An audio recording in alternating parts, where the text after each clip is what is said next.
Vary করে, এবং আমরা কাউকে একই হিমোগ্লোবিনে কাউকে এনিমিয়া বলছি আর কাউকে বলছি না। এখন অ্যাপ্রোচ টু এনিমিয়া, এনিমিয়া পেশেন্টকে ইভালুয়েশন করার আগে, এনিমিয়া তো প্রথমে বলা হয়েছে কোনো ডায়াগনোসিস না, এটা হচ্ছে আসলে একটা সিমটমস বা একটা সাইন, বাট এটা কোনো ডায়াগনোসিস না। এখন এটা হচ্ছে টিপ অফ দ্য আইসবার্গ হয়ে থাকে অনেক ডিজিজের। এটা যদি প্রপার হিস্ট্রি না নিতে পারি, প্রপার ইভালুয়েট না করতে পারি, অনেক ডিজিজ আনডায়াগনোজ থেকে যাবে। সাধারণত আমরা দেখা যায় কি, যখন আমরা পেশেন্ট দেখি অথবা প্র্যাকটিক্যালি পেশেন্ট এনিমিক হয়ে গেছে, খুব তাড়াহুড়ো করে আমরা কিন্তু ইভালুয়েট অনেকেই করতে চায় না, পেশেন্ট পার্টিও করতে চায় না, আমাদের ডক্টররাও অনেক ক্ষেত্রে করতে চায় না। ব্লাড দিয়ে 3 ব্যাগ 4 ব্যাগ ব্লাড দিয়ে পেশেন্টকে অ্যাডভাইস করে দেয়, তখন কিন্তু তার অনেক রোগ আনডায়াগনোজ থেকে যায়। এই জন্য এনিমিয়া ডায়াগনোসিস করার আগে বা অ্যাপ্রোচ করার আগে তোমার ক্লাসিফিকেশন জানতে হবে। এনিমিয়াকে আমরা দুভাবে ক্লাসিফাই করতে পারি, একটা হচ্ছে মরফোলজিক্যাল আর একটা হচ্ছে প্যাথোফিজিওলজিক্যাল। ক্লিনিক্যালি আমাদের প্যাথোফিজিওলজিক্যাল ক্লাসিফিকেশনটা বেশি দরকার। প্যাথোফিজিওলজিক্যালি এনিমিয়া আমরা 3 ভাগে ভাগ করতে পারি। একটা হচ্ছে ইম্পেয়ার্ড প্রোডাকশন, ইনক্রিজ ডিস্ট্রাকশন আর increase blood loss. Impaired production mainly আসলে যখন আমাদের ডেফিসিয়েন্সি এনিমিয়াগুলো, যখন আমাদের নিউট্রিয়েন্ট সাপ্লাই কম থাকে, সেটা যে কোনো নিউট্রিয়েন্টই হোক, মানে হিমোগ্লোবিন প্রোডাকশন হতে, আরবিসি প্রোডাকশন হতে যা যা নিউট্রিয়েন্ট লাগে সব কিছুরই যদি ডেফিসিয়েন্সি থাকে, তখন আমার ইম্পেয়ার্ড ইরিথ্রোসাইট প্রোডাকশন হবে এবং অ্যানিমিয়া ডেভেলপ করবে। তাহলে সেক্ষেত্রে আমার মেইনলি ডেফিসিয়েন্সি এনিমিয়াগুলো আসবে, আইডিএ, মেগালোবাস্টিক এনিমিয়া। এছাড়াও আরো কিছু এনিমিয়া আছে, plastic anaemia, anaemia of chronic disease, সেগুলোতেও কিন্তু ইলেকট্রোপয়েসিস কম হয়ে থাকে। ডিক্রিজ প্রোডাকশনের আরও একটা কারণ এখানে, যেহেতু যদিও আমি লিখিনি, ডেফিসিয়েন্সি এনিমিয়া ছাড়াও ম্যারো ইনফিল্ট্রেটিং ডিসঅর্ডারগুলোতে কিন্তু ডিক্রিজ প্রোডাকশন হয়ে থাকে। ম্যারো ইনফিল্ট্রেটিং ডিসঅর্ডার কি কি আছে বলো তো, যেগুলো বোন ম্যারোতে ইনফিল্ট্রেট হয়, যার কারণে সেল এরাথ্রোপয়েসিস কমে যায়, এরকম দু একটা ডিজিজের নাম বলতে পারবে? Ma'am leukaemia. লিউকেমিয়া, হ্যাঁ, লিউকেমিয়া ইটসেলফ ম্যারোরি ডিসঅর্ডার, হ্যাঁ একটা লিউকেমিয়া। সেকেন্ডারি ম্যালিগনেন্সি, অন্য কোনো ম্যালিগনেন্সি ম্যারোতে ইনফিল্ট্রেট হলো, সেটা লিম্ফোমা, মাল্টিপল মায়োলোমা, হ্যাঁ এইগুলোর পাশাপাশি এগুলো সবগুলোতে কিন্তু ডিক্রিজ প্রোডাকশন হবে। ইনক্রিজ ব্লাড লস, সেটা আমাদের যে কোনো কারণেই হতে পারে, অ্যাকিউট অথবা ক্রনিক ব্লাড লস। আর increase destruction of the RBC, এটা মেইনলি হেমোলাইটিক এনিমিয়াগুলো।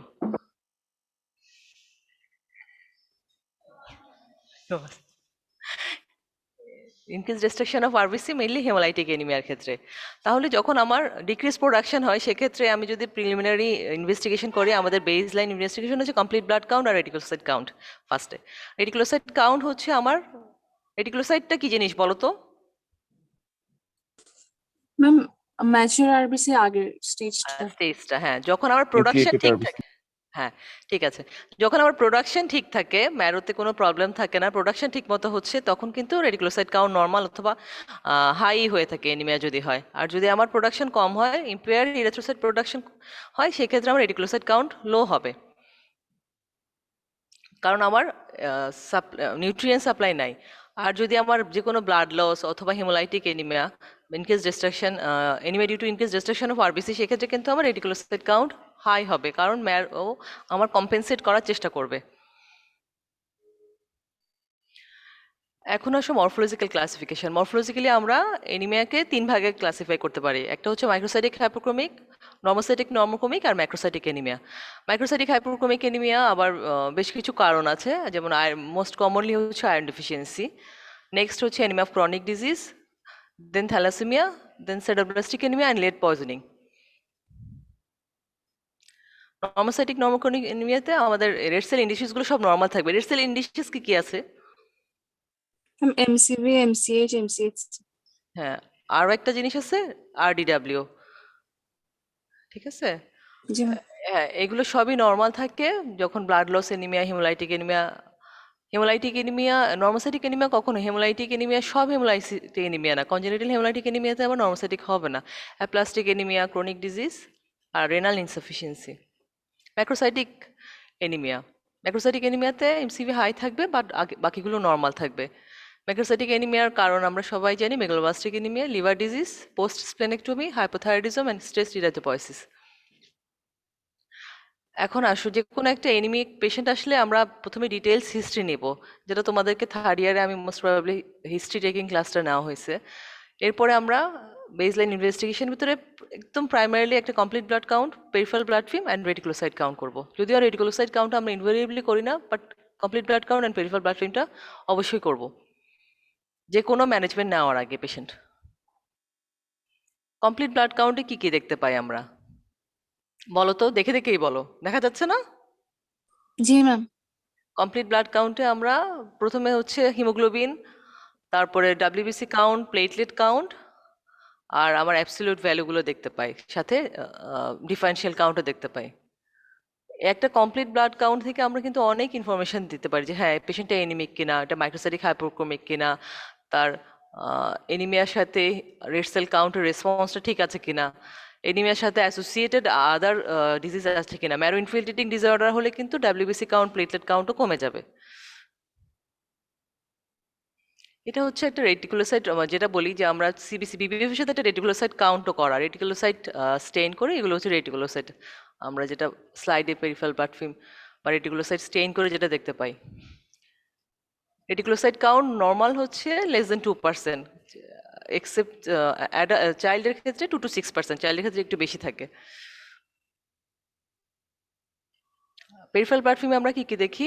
পেরিফেরাল ব্লাড ফিল্মে আমরা আরবিসি সাইজ এবং শেপ দেখি, তারপরে পলিক্রোমাশিয়া আছে কিনা সেটা দেখি। পলিক্রোমাশিয়া ইন্ডিকেট রেটিকুলোসাইটোসিস, সেটা আমার ব্লাড লসেও থাকে, আবার হেমোলাইটিক এনিমিয়াগুলোতেও থাকতে পারে।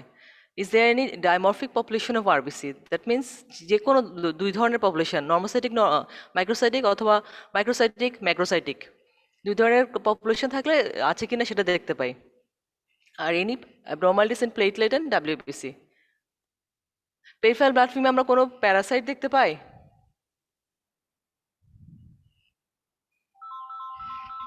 Ma'am malarial parasite. আর কিছু? আর কিছু পাই? মাইক্রোফাইলেরিয়া পাই। জি ম্যাম। হ্যাঁ, মাইক্রোফাইলেরিয়া পাই। এটাও একটা পেরিফেরাল প্ল্যাটফর্মের ফিচার, ছবি, যেখানে তোমার অ্যানাইসোসাইটোসিস দেখা যাচ্ছে। আরবিসির সাইজগুলো ছোট বড়। অ্যানাইসোসাইটোসিস মানে সাইজের ভ্যারিয়েশন, আর পয়কিলোসাইটোসিস মানে শেপের ভ্যারিয়েশন। এই যে এইগুলো হচ্ছে পয়কিলোসাইটস।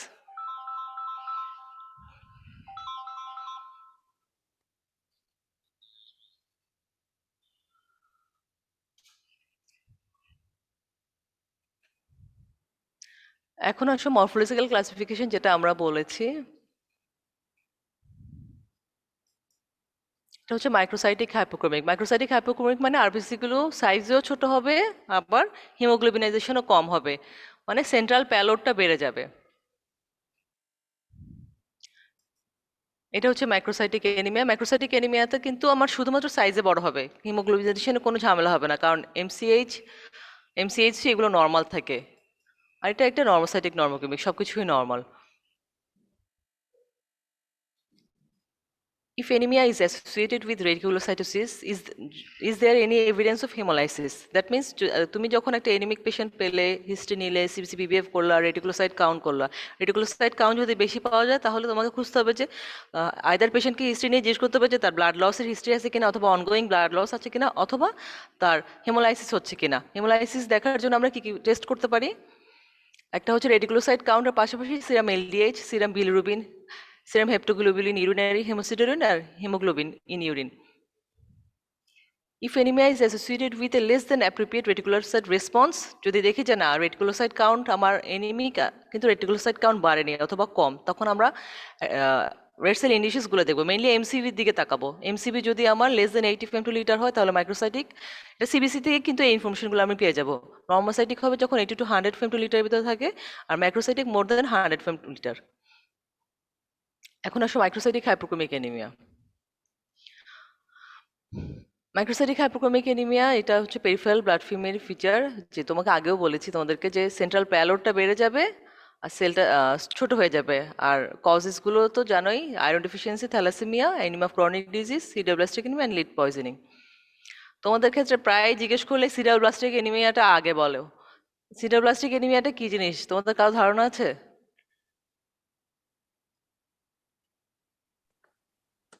ম্যাম সিডোরোব্লাস্টের মতো হয়ে যায় হুম। সেল আরবিসি গুলো। কেন সিডারোব্লাস্টিক অ্যানিমিয়া কেন হয়?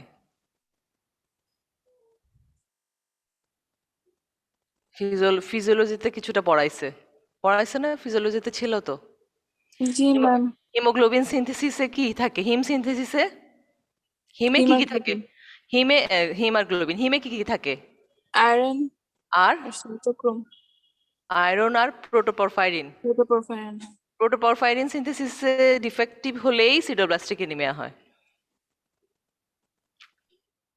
এই যে মাইক্রোসাইটিক হাইপোক্রোমিক অ্যানিমিয়ার যে কারণগুলো তার প্যাথোফিজিওলজিটা, যেমন আয়রন সাপ্লাই কম হলে আয়রন ডেফিসিয়েন্সি অ্যানিমিয়া আর অ্যানিমিয়া অফ ক্রনিক ইনফ্লামেশন অথবা অ্যানিমিয়া অফ ক্রনিক ডিজিজ। সেক্ষেত্রে আয়রন সাপ্লাই কম হচ্ছে আমার, হিম প্রোডাকশন কম হবে। প্রোটোপরফাইরিন সিনথেসিসে অ্যাবনর্মালিটি হলে আমার সিটোব্লাস্টিক অ্যানিমিয়া হবে। গ্লোবিন চেইন সিনথেসিসে ঝামেলা হলে আমার থ্যালাসেমিয়া, আইদার আলফা অথবা beta. Is the anemia associated with low reticulocyte response and microcytic hypochromic red cells? That means microcytic hypochromic but reticulocyte count কম, তাহলে ডেফিসিয়েন্সি অ্যানিমিয়াগুলোতে রেটিকুলোসাইট কাউন্ট কম হবে। আর ডেফিসিয়েন্সি ভিতরে আবার মাইক্রোসাইটিক হাইপোক্রোমিক বলছে, তাহলে এটা আয়রন ডেফিসিয়েন্সি ফেভারে বেশি।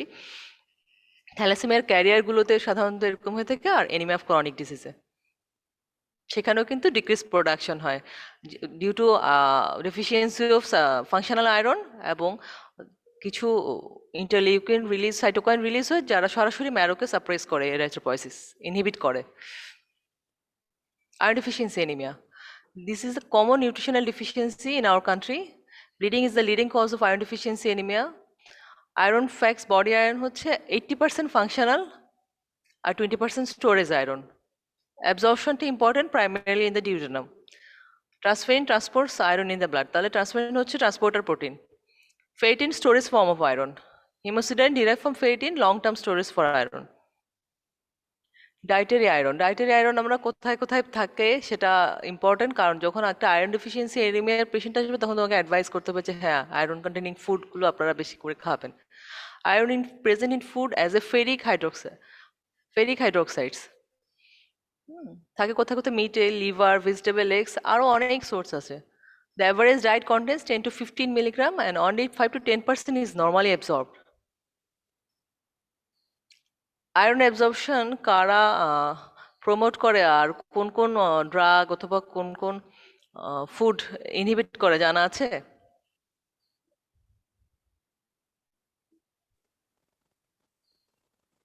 Iron absorption vitamin C Vitamin C enhance promote করে করে, trypsin দেন টি, ডেসপেরক্সামিন এগুলো প্রিভেন্ট করে।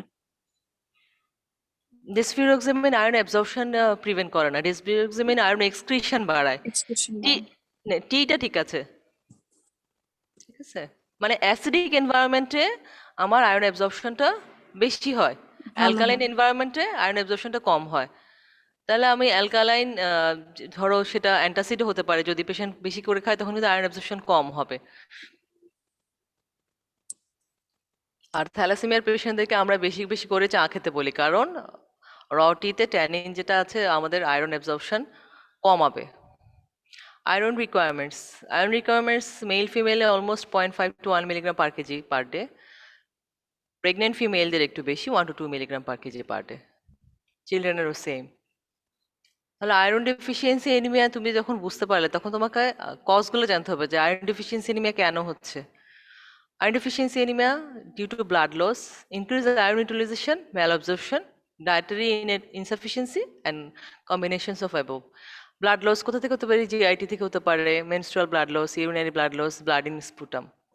Increased iron utilization, pregnancy, infancy, adolescence, তারপর growing child এর ক্ষেত্রে polycythemia vera. Malabsorption হয় কখন? Tropical sprue, gastrectomy, chronic atrophic gastritis. এই কারণগুলো জানার উদ্দেশ্য হচ্ছে তুমি যখন হিস্ট্রি নিবা সবগুলো পয়েন্ট টাচ করা। প্রেগনেন্ট আর গ্রোয়িং চাইল্ডের ক্ষেত্রে খুব বেশি আমরা ইভালুয়েট করি না, কারণ তাদের ডিমান্ড বেশি থাকে, মানে ইনক্রিজ রিকোয়ারমেন্টের কারণে বেশিরভাগ ক্ষেত্রে আয়রন ডেফিসিয়েন্সি ডেভেলপ করে, সেক্ষেত্রে খুব বেশি কারণ ইভালুয়েট করতে হয় না। বাট আদার কেসে যেমন অ্যাডাল্ট মেল যাদের লস নাই, পোস্ট মেনোপজাল ফিমেল যাদের লস নাই, তাদের ক্ষেত্রে কিন্তু হিস্ট্রি ধরে এই কারণগুলো ইভালুয়েট করতে হবে। Clinical features. When IDA is developing, reticular endothelial iron stores become completely depleted before anemia occurs. তার মানে স্টোরেজ আয়রন প্রথমে আগে শেষ হয়ে যাবে, তারপরেই আমার এনিমিয়াটা আসে। At an earlier stage, no clinical abnormalities. Later, patient may develop general symptoms and signs of anemia. In severe cases of IDA, ringed or spoon-shaped nail পেতে পারি আমরা। Clinical features. Symptom কি? Anemia symptoms. Fatigue, dizziness, headache, pica, dysphagia. Pika কি জিনিস বলো তো?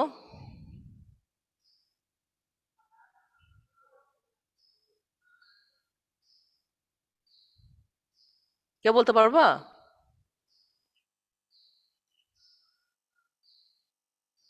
তোমরা শুনতে পাচ্ছো? ম্যাম ইটিং ডিসঅর্ডার, যেটা খাবার না কিন্তু তাও খেতে চাই। না, ইটিং ডিসঅর্ডার কি বেশি বেশি খেতে চায় না কি? Abnormal eating behaviour. অনেকে কয়লা খেতে চায়, অনেকে বরফ খেতে চায়। অ্যাবনর্মাল, নর্মাল ইটিং না, অ্যাবনর্মাল ইটিং বিহেভিয়ারটাকে আমরা পিকা বলি। সাধারণত আয়রন ডেফিসিয়েন্সিতে এটা খুব বেশি হয়ে থাকে। ঠিক আছে, সাইন্স হচ্ছে আমরা প্যালোর পাবো, টাঙে আমি অ্যাট্রোপি পাবো, গ্লসাইটিস পেতে পারি, র সো টাং, অ্যাঙ্গুলার চেলোসিস, এই যে দেখা যাচ্ছে, অ্যাঙ্গুলার চেলোসিস পাবা, গ্লসাইটিস পাবা, র সো টাং। নেইলে কি পাবো আমরা? স্পুন শেপ নেইল পাবো, ব্রিটেল নেইলস অ্যান্ড হেয়ার, এই যে এগুলো স্পুন শেপ নেইল, কনকেভ হয়ে যাবে। হ্যাঁ, কমপ্লিট ব্লাড কাউন্ট করলে কি কি পাবো আমরা? এনিমিয়া পাবো, হিমোগ্লোবিন কম পাবো। হ্যাঁ, রেড সেল কাউন্ট কিন্তু এইটা অবশ্যই এটার কাউন্ট না, রেড সেল কাউন্টও কিন্তু আমরা কম পাবো, এমসিবি এমসিএইচ সবই কম পাবো। তাহলে আয়রন ডেফিসিয়েন্সি এনিমিয়া সিবিসি করলাম, পেরিফেরাল ব্লাড ফিল্ম করলাম, রেটিকুলোসাইট কাউন্ট করলাম, কমপ্লিট ব্লাড কাউন্টে আমরা এনিমিয়া পেলাম, সবগুলো অ্যাবসোলিউট ইন্ডিসিসগুলো আমরা কম পাবো, আরডিডাব্লিউ একটু বেশি পাবো যেহেতু অ্যানাইসোপয়কিলোসাইটোসিস আছে। আরডিডাব্লিউ যখনই আমাদের সাইজ শেপে ভ্যারিয়েশন হবে তখন রেড সেল ডিস্ট্রিবিউশন ওয়েটটা বেশি হবে, রেড সেল কাউন্টটা কম পাবো, রেটিকুলোসাইট কাউন্টও আমরা কম পাবো। আর এরপরে আমরা কি করবো? Iron profile. আয়রন প্রোফাইলে কি কি আছে বলো তো?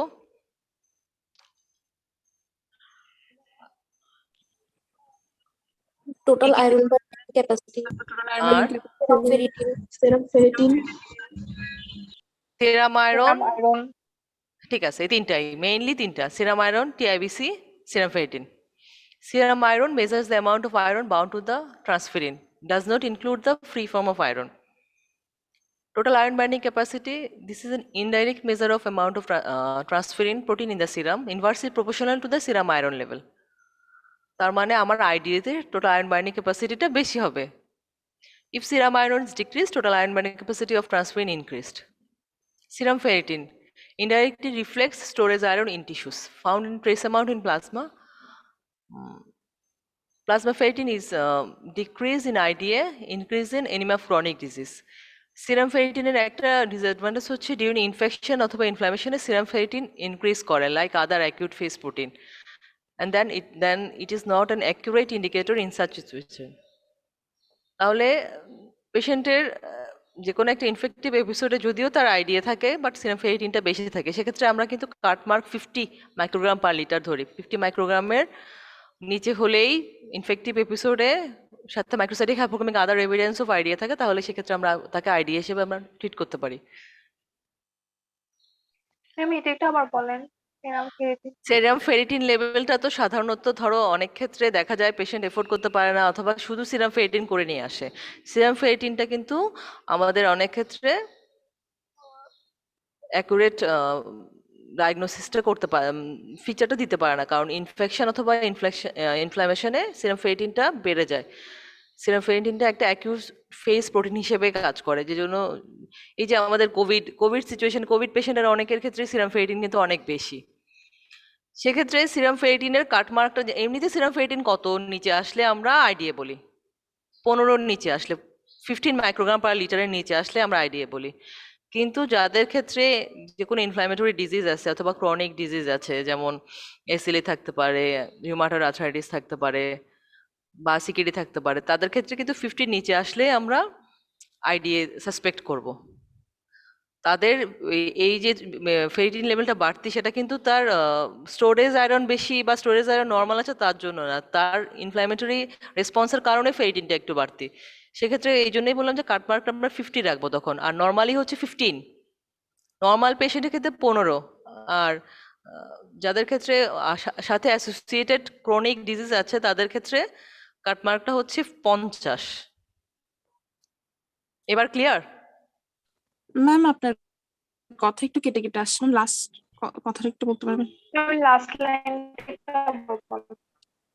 মানে এনিমিয়া অফ ক্রনিক ডিজিজ অথবা যে কোনো ক্রনিক ইনফ্ল্যামেটরি কন্ডিশনে সিরাম ফেরিটিনটা অ্যাকিউট ফেজ প্রোটিন হিসাবে বেশি থাকে। সেক্ষেত্রে আইডিএ বলতে গেলে তার কাটমার্কটা হচ্ছে 50 মাইক্রোগ্রাম পার লিটারের নিচে আসলে আমি আইডিএ বলবো, আর নর্মাল পার্সনের ক্ষেত্রে 15 নিচে আসলেই কিন্তু আমি আইডিএ বলবো। Okay ma'am. ঠিক আছে, এখানে সেই আগের কথাগুলোই বলা হয়েছে, যে সামারাইজ করা হচ্ছে ল্যাবরেটরি ফাইন্ডিংস, আমি রেটসের ইন্ডিসিসগুলো কম পাচ্ছি, হিমোগ্লোবিন কনসেন্ট্রেশন কম পাবো, পেরিফেরাল ব্লাডফিমে microcytic hypochromic, pencil shape poikilocytes, এটা একটা important cell for diagnosis of IDA. Normally আমরা ম্যারো করি না, বাট ম্যারো করলে আমাদের উইথ আয়রন স্টেইন করলে স্টোরেজ আয়রনটা কম পাবো, আর আয়রন প্রোফাইলটা আমরা ইনভেরিয়েবলি সবার ক্ষেত্রেই করব। এটা হচ্ছে ম্যারো। ম্যারো যদি করে আয়রন ডেফিসিয়েন্সি, এটা হচ্ছে নর্মাল ম্যারো। নর্মাল ম্যারোতে আয়রন স্টেইন করলে ম্যাক্রোফেজে এরকম ব্লু কালারের আয়রনগুলো জমা থাকে, স্টোরেজ আয়রন, কিন্তু আয়রন ডেফিসিয়েন্সির ক্ষেত্রে সেটা কিছু থাকে না। যদিও আমরা করি না, আমরা অন্য আয়রন ওভারলোড হচ্ছে কিনা মাইলোডিসপ্লাস্টিক সিনড্রোমের ক্ষেত্রে ডায়াগনোসিসের ক্ষেত্রে আমরা আয়রন স্টেইনটা করে থাকি ম্যারোতে। আয়রন ডেফিসিয়েন্সি এনিমিয়া ম্যানেজমেন্ট কীভাবে করবে? ফার্স্ট হচ্ছে identification and treatment of underlying cause. সেই জন্যই যখন এনিমিয়া নিয়ে প্রেজেন্ট করবে কারণটা খুঁজে আমাকে বের করতে হবে। সেজন্য আমার যে আইডিয়ার যে কজগুলো ছিল সেগুলোর আইডেন্টিফাই করার জন্য হিস্ট্রি এক্সামিনেশনের পাশাপাশি আরও কিছু ইনভেস্টিগেশন করতে হবে, like upper GI endoscopy, colonoscopy, ultrasonography of whole abdomen, stool OBT. তাহলে আমি identification and treatment of underlying cause first, then correction of deficiency by therapy with inorganic iron. Iron can be given by two routes, oral and parenteral. Oral therapy কিন্তু safe and cheapest and drug of first choice. 200 milligram elemental iron each day to adult and about 3 milligram per kg per day as a liquid iron preparation for infant and children. IV iron কখন দিব? Cannot tolerate oral iron, particularly if GI disease such as inflammatory bowel disease. সাথে কিন্তু oral আয়রনের কিছু side effect আছে, যেমন dyspepsia করে, constipation করে অনেকের ক্ষেত্রে, সেজন্য তারা ওরাল আয়রন নিতে চায় না। সেকেন্ড ইন্ডিকেশন হচ্ছে when it is essential to replenish body stores rapidly, like late pregnancy, when oral iron cannot keep pace with continuing hemorrhage. যাদের কন্টিনিউয়াস ব্লিডিং হচ্ছে, কিছু ডিজিজ আছে যেমন হেরিডিটারি হেমোরেজিক টেলেনজেকটেশিয়া, তাদের ক্ষেত্রে ওরাল আয়রন দিলেও দেখা যাচ্ছে আমার কারেকশন হচ্ছে না। Patients with chronic renal failure who are being treated with recombinant erythropoietin also require parenteral iron therapy. যারা erythropoietin দিয়ে চিকিৎসা করতেছি হয়তো তাদের ক্ষেত্রে আমার তো আয়রন রিকোয়ারমেন্টও বেশি হবে হেমোপয়েসিস করার জন্য, erythropoiesis করার জন্য, তাদের ক্ষেত্রে প্যারেন্টাল আয়রন দিব, সিকেডি পেশেন্টগুলো mainly. Anemia of cancer when treated with erythropoietin require parenteral iron as well. Iron therapy, our initial response takes 7 to 15 days. কিভাবে বুঝবো? আমরা রেডিকুলোসাইট কাউন্ট করলে দেখবো ওটা বেড়ে গেছে 7 to 10%. Correction of anemia required 2 to 3 months. 6 months of therapy beyond correction of anemia needed to deplete stores, assuming no further loss of blood or iron. Total আমরা iron therapy যদি ওরাল দেই, injectable দিলে আমরা হিসাব করে একসাথেই দিই প্যারেন্টারাল দিলে, বাট ওরাল যদি দেই তাহলে টোটাল 6 মান্থ দেই টু কারেক্ট স্টোরেজ ফর্মটা সহ, যদি আমার যাতে পূরণ হয়ে যায়। Anemia of chronic disease. Anemia of chronic disease, sometimes known as anemia of inflammation, is the second most common form of anemia worldwide and is seen in a variety of conditions including cancer, autoimmune conditions and infections.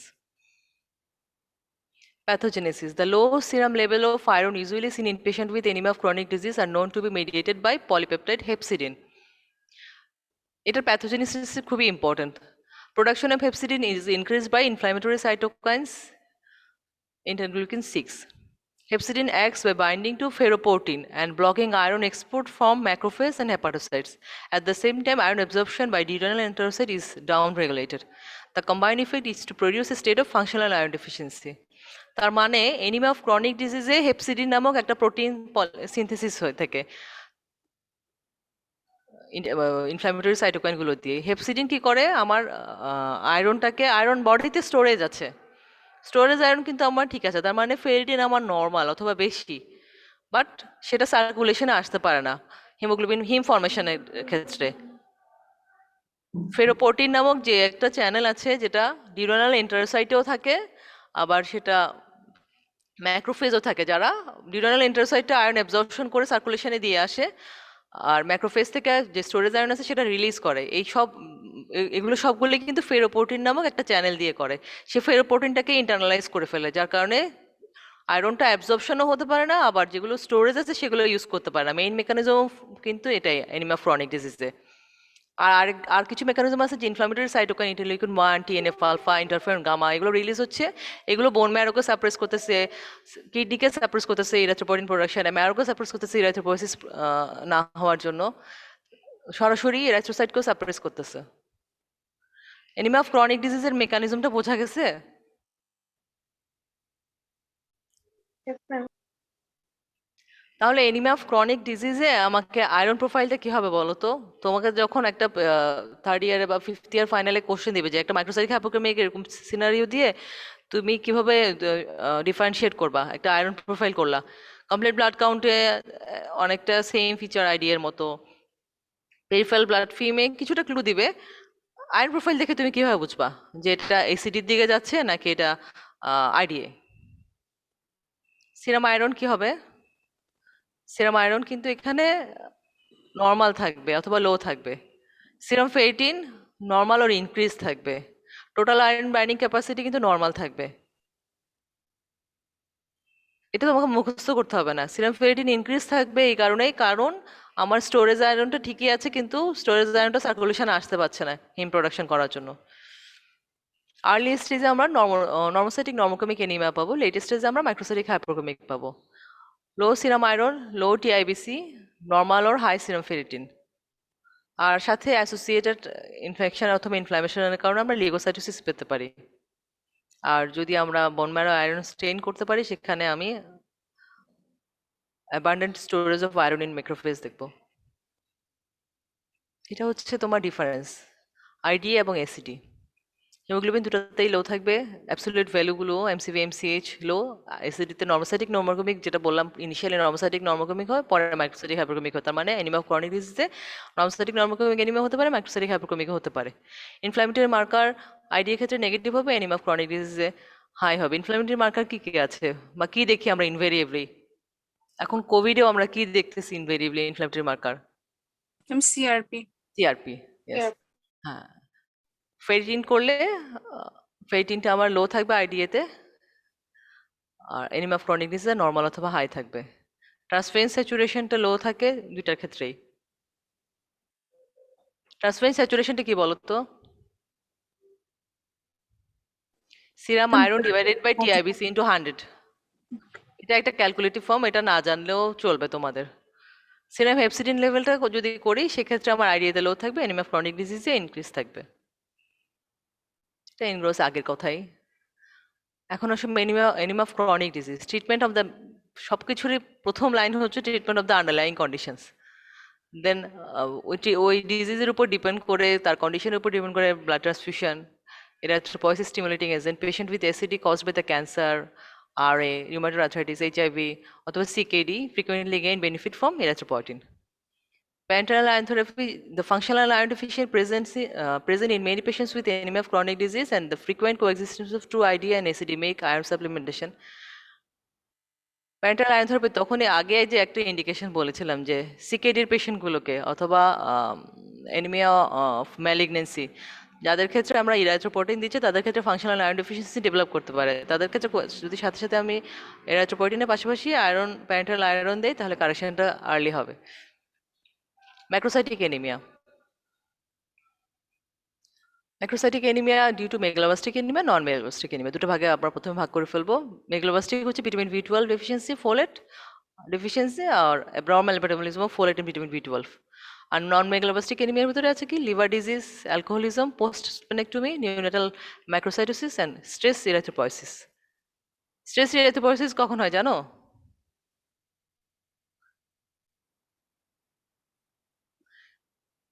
Stress মানে ইরিথ্রোপয়েসিস স্ট্রেসের জন্য renin release হয় তখন। না না, stress ইরিথ্রোপয়েসিস মানে হচ্ছে তোমার হেমোলাইসিস হচ্ছে, হেমোলাইটিক এনিমিয়া অথবা ইনক্রিজ ব্লাড লসের ক্ষেত্রে বডি বেশি বেশি প্রোডাকশন করার চেষ্টা করতেছে, কম্পেনসেট করার চেষ্টা করতেছে, ওটাকেই বলে stress erythropoiesis. Vitamin B12 dietary resource কি কি আছে? Meat, poultry, fish. Typically intake হচ্ছে 7 to 30 microgram per day, 2 to 3 microgram absorbed হয়। Stomach acid enhances absorption from food. Intrinsic factor release from gastric parietal cell facilitated absorption in the ileum.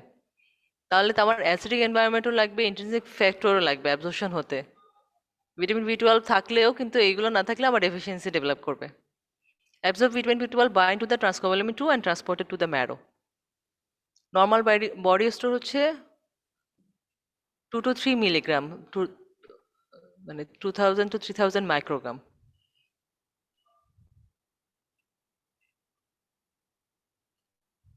Clinical disease associated with vitamin B12 deficiency when stores are less than 20% of normal. Dietary deficiency হয়ে vitamin B12 deficiency anaemia develop করতে কত সময় লাগে জানো? শুধুমাত্র dietary deficiency দিয়ে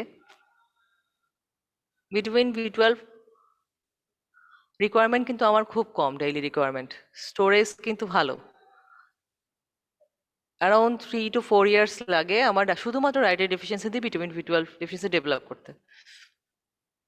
Vitamin B12 absorption. Dietary vitamin B12 transfer from food to binding protein are binder in stomach, and stomach acid is needed here. Intrinsic factor made by gastric parietal cells. Pancreatic enzymes degraded are binders in duodenum, and vitamin B12 transfer to the intrinsic factor. Intrinsic factor vitamin B12 complex bind to the receptor in the distal ileum and vitamin B12 absorbed. Intrinsic ফ্যাক্টরটা break down হয়ে যায়, vitamin B12টা absorption হয়ে যায়। তাহলে vitamin B12টা absorption হওয়ার জন্য distal আইলিয়ামে আমার absorption হয়। তাহলে কি কি লাগে ভিটামিন B12 অ্যাবজর্পশনের জন্য? এক হচ্ছে অ্যাসিডিক এনভায়রনমেন্ট লাগতেছে, 2 নাম্বার হচ্ছে প্যানক্রিয়াটিক এনজাইম লাগতেছে, 3 নাম্বার হচ্ছে আমার ইন্ট্রিনসিক ফ্যাক্টর লাগতেছে গ্যাস্ট্রিক প্যারাটাল সেল থেকে, আর অ্যাবজর্পশন সাইটটা ডিস্টাল আইলিয়াম সেটা ইনট্যাক্ট থাকতে হচ্ছে।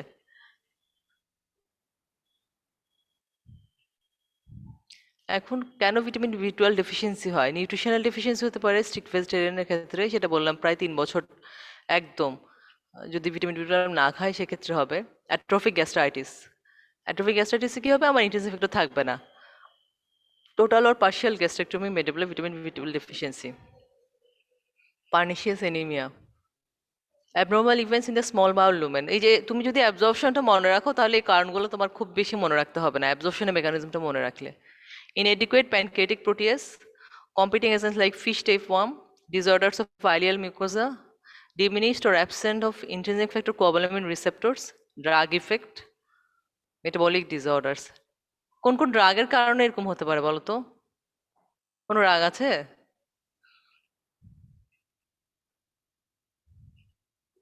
কিছু কেমোথেরাপিউটিক্স আছে।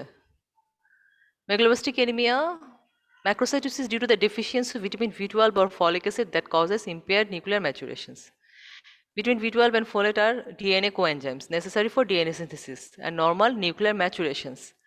That means যখন vitamin B12 deficiency হয় results in megaloblastic maturation. Nuclear maturation lags behind the cytoplasmic maturation, leads to unbalanced growth called maturation asynchrony. তার মানে আমার মেইনলি ভিটামিন B12টা act as a coenzyme for DNA synthesis. Vitamin B12 না থাকলে DNA synthesis hamper হবে, nuclear ম্যাচুরেশনটা হবে না কিন্তু সাইটোপ্লাজমিক ম্যাচুরেশন হয়ে যাবে। এটাই বলা হচ্ছে যে nuclear maturation lakhs behind the cytoplasmic maturation. এবং যেহেতু নিউক্লিয়াস ম্যারোর সব সেলই আছে, তাহলে সব সেলই আমার এফেক্টেড হবে। শুধুমাত্র যে আরবিসি এফেক্টেড হবে তা না, সেক্ষেত্রে আমার ডাব্লিউবিসি, প্লেটলেট সবই এফেক্টেড হবে। এই জন্য ভিটামিন বি 12 ডেফিসিয়েন্সি পেশেন্টগুলো অনেক ক্ষেত্রে প্যানসাইটোপেনিয়া প্রেজেন্ট করে। ম্যারোতেই সেল ডিস্ট্রাকশন হয়ে যায় ডিফেক্টিভ প্রোডাকশনের কারণে। ভিটামিন বি 12 ডেফিসিয়েন্সি আরেকটা জিনিস কাজ করে। Both deficient causes enlarged fragile cells. Many cells die in the marrow. Shows similar blood picture and clinical findings. আচ্ছা, ভিটামিন বি 12 এবং ফোলেট দুটাই কিন্তু মেগালোবাস্টিক অ্যানিমিয়া করে। এর ভিতরে শুধুমাত্র vitamin B 12 deficiency causes neurological symptoms required for myelin synthesis. The neurological injury, especially loss of vibratory and proprioception, vibratory sense and proprioceptions. Neurological ডিফেক্টের নামটা কি বলতো, কি কি করে? Subacute subacute combined degenerative degeneration of spinal cord, মানে posterior column আর lateral column দুটাই কিন্তু ডিস্ট্রয় হয়। ঠিক আছে, সাথে পেরিফেরাল নিউরোপ্যাথিও থাকে। নিউরাল টিউব ডিফেক্ট হতে পারে, গ্লসাইটিস হতে পারে। কমপ্লিট ব্লাড কাউন্ট করলে ল্যাবরেটরি ফাইন্ডিংস কি করব আমরা? কমপ্লিট ব্লাড কাউন্ট করলে MCV, MCh normal, increase MCV থাকবে, এমসিভি, এমসিএইচ আর এমসিএইচসি নর্মাল থাকবে। এমসিভি যদি মোর দেন 110 ফেম টু লিটার হয়, সেক্ষেত্রে আমাদের মেইনলি ডায়াগনোসিস বা মেইনলি সাসপিশন থাকবে মেগালোবাস্টিক এনিমিয়ার ক্ষেত্রে। আদার ম্যাক্রোসাইটিক এনিমিয়া থেকে আমরা মেগালোবাস্টিক এনিমিয়া বেশি সাসপেক্ট করব।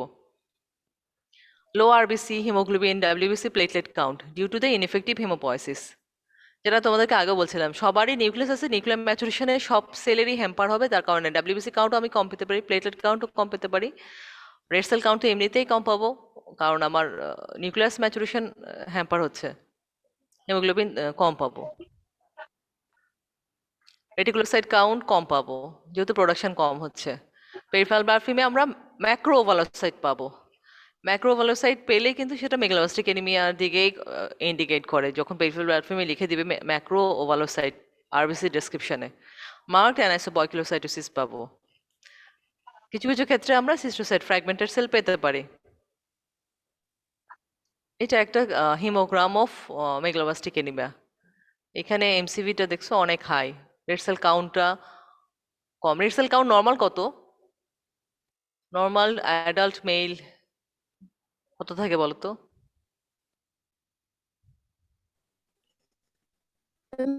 4.5 থেকে 5.5 মিলিয়ন। মিলিয়ন, হ্যাঁ ঠিক আছে। এগুলো হচ্ছে তোমার ম্যাক্রো ওভালোসাইট। হ্যাঁ, এটা একটা পেরিফেরাল ব্লাড ফিল্মের ছবি। তারপরে পেরিফেরাল ব্লাড ফিল্মে আমরা অনেক সময় হাইপার সেগমেন্টেড নিউট্রোফিল পেতে পারি মেগালোবাস্টিক এনিমিয়ার ক্ষেত্রে। এছাড়া আর কি করতে পারি? সিরাম ভিটামিন বি 12 বেসে করলে লো সিরাম ভিটামিন বি 12 পাবো। ম্যারো করলে মেগালোবাস্টিক এনিমিয়া বলার জন্য কিন্তু মেগালোব্লাস্টিক কথাটা বলার জন্য আমাকে অবশ্যই ম্যারো করতে হবে। ম্যারোতে আমরা মেগালোবাস্টিক এরাথ্রোপয়েসিস পাবো। আর সিরাম এলডিএইচ, বিলিরুবিন এগুলো হাই পেতে পারে, কারণ এখানে ইনএফেক্টিভ হেমোপয়েসিস হয়ে কিছু সেল ডিস্ট্রাকশন হচ্ছে। ফলিক ডেফিসিয়েন্সি মেইনলি কিন্তু আমাদের ডায়েটারি কারণেই হয়ে থাকে, ডেফিসিয়েন্ট ইনটেক্ট। আর আমরা যেভাবে আমাদের ফুড প্রসেস করি, ম্যাক্সিমাম ফোলেট কিন্তু তখনই উধাও হয়ে যায়, আমাদের খাবারে কিন্তু থাকে না। আর প্রেগনেন্সিতে increase demand, rapid cellular proliferation and cirrhosis. Rapid cellular proliferation কখন হয়? প্রেগনেন্সি ছাড়া আর কোথায় র্যাপিড সেল টার্ন ওভার হয় আসলে? ফোলেট লাগে বলো তো? Increase demand. আমরা হিমোলাইটিক এনিমিয়ার পেশেন্টদেরকে বেশিরভাগ ক্ষেত্রে দেখা যায় যে ফোলেট দিয়ে থাকি, কারণ ওদের র্যাপিড সেল টার্ন ওভার হয়, ওদের কিন্তু প্রোডাকশন হচ্ছে, ভেঙে যাচ্ছে। এখানে একটা ছবি দেওয়া আছে, এখানে ডুয়াল পপুলেশন ডায়ামরফিক যেটা বলা হয়েছে, যেখানে একটা মাইক্রোসাইটিক আরবিসি, এটা macrocytic RBC. Dual population of cell থাকলে আমরা ডায়ামরফিক বলি। ফোলেট ডেফিসিয়েন্সি হতে পারে ম্যালঅ্যাবজর্পশনের কারণে, ড্রাগের কারণে। আমরা কমনলি ক্রনিক ডিজিজগুলোর ক্ষেত্রে কানেক্টিভ টিস্যু ডিসঅর্ডারে একটা ড্রাগ ইউজ করে থাকে, যার কারণে আমার ফলেট ডেফিসিয়েন্সি হয়ে থাকে। বলতে পারবা কেউ?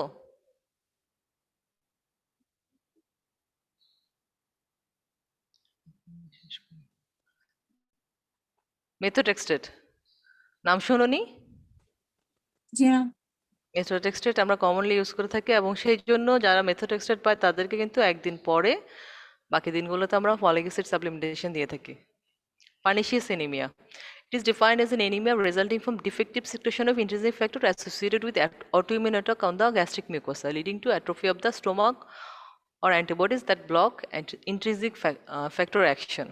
Antibody block the site of intrinsic factor where vitamin B12 binds.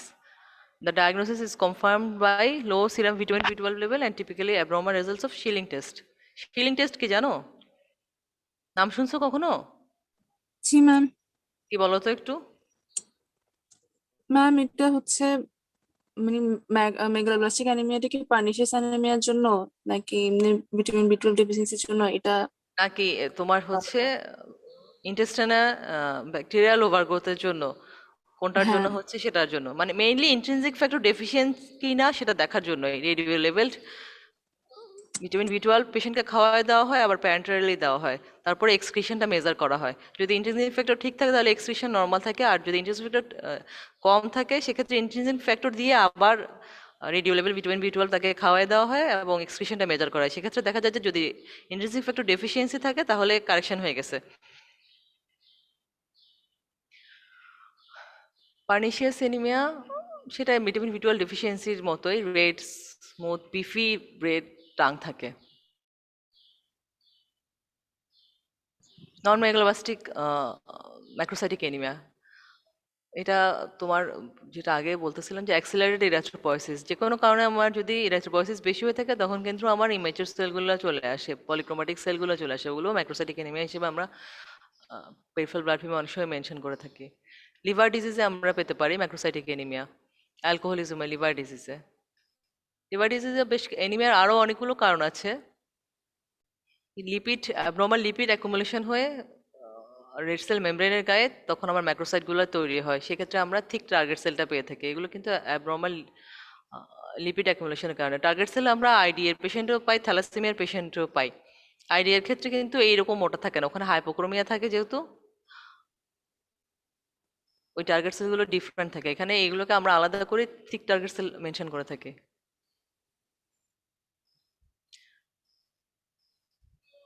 তাহলে ম্যাক্রোসাইটিক এনিমিয়া পেলে আমাদের ডিফারেন্সিয়েট করার জন্য মেগালোব্লাস্টিক না নন মেগালোব্লাস্টিক, সিবিসি পাশাপাশি পেরিফেরাল ব্লাড ফিল্মে আমাকে অনেকটা ক্লু দিবে। ম্যাক্রোভালোসাইট পাবো মেগালোব্লাস্টিক এনিমিয়ার ক্ষেত্রে, হাইপার সেগমেন্টেড নিউট্রোফিল পাবো, প্যানসাইটোপেনিয়া পেতে পারি।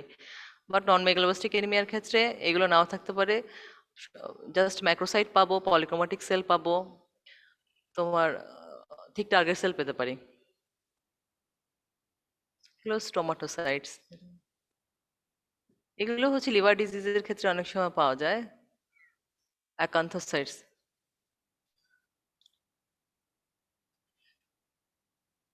তোমাদের বাকি ক্লাসটা 11টা বেজে যাচ্ছে, তোমাদের নেক্সট ক্লাসটা আমি বাকি অংশটা পরেই নিব। এখন যতটুকু নিচ্ছি এর ভিতরে কোনো কনফিউশন আছে কিনা, কোনো কোশ্চেন আছে কিনা? না না। ঠিক আছে, তাহলে তোমরা লিভ করতে পারো। আসসালামু আলাইকুম ম্যাম। সালাম। আসসালামু আলাইকুম ম্যাম। আসসালামু আলাইকুম ম্যাম।